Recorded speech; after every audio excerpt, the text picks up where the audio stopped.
Hello and welcome to Daily Reflection with Aneel Aranha. Today is the 28th of October 2018. We're going to reflect on Mark chapter 10, 46 to 52. As Jesus was leaving Jericho with his disciples and a sizable crowd, Bartimaeus, a blind man, the son of Timaeus, sat by the roadside begging.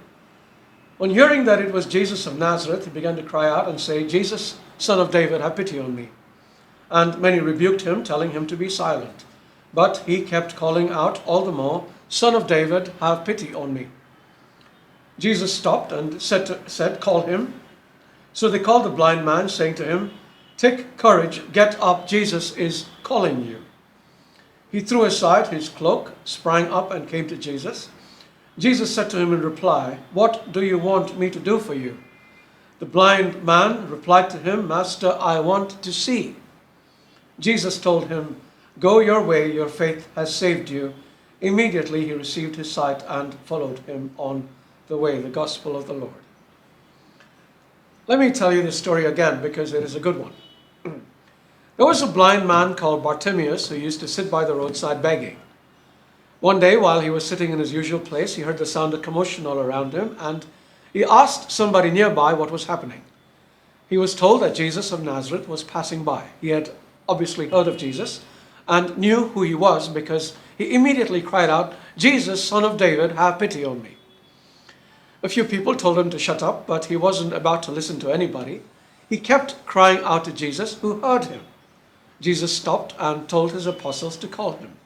So the apostles called the blind man, saying to him, "Take courage, get up, Jesus is calling you." That's 3 times the word call is being used in one simple sentence. Now there's a significance to this calling, but you figure that out.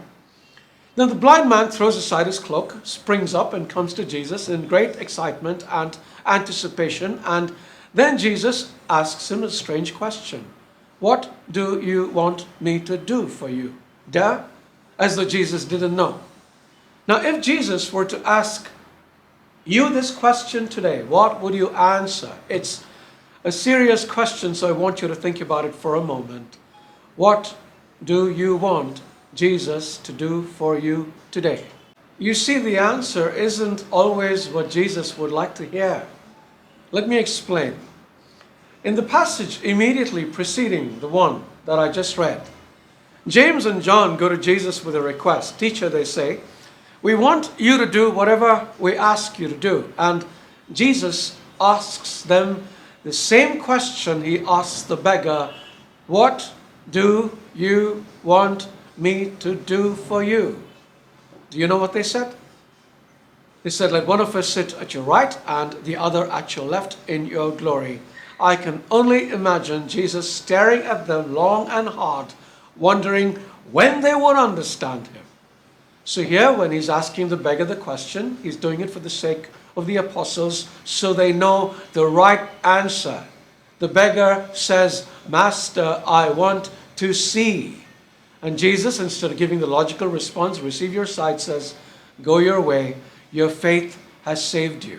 In effect, Jesus was saying, I don't need to give you your sight because your faith has already given you sight. You can see what I can see. And because you do, you will help others see as well. So let me ask you again. What do you want Jesus to do for you today? God bless you.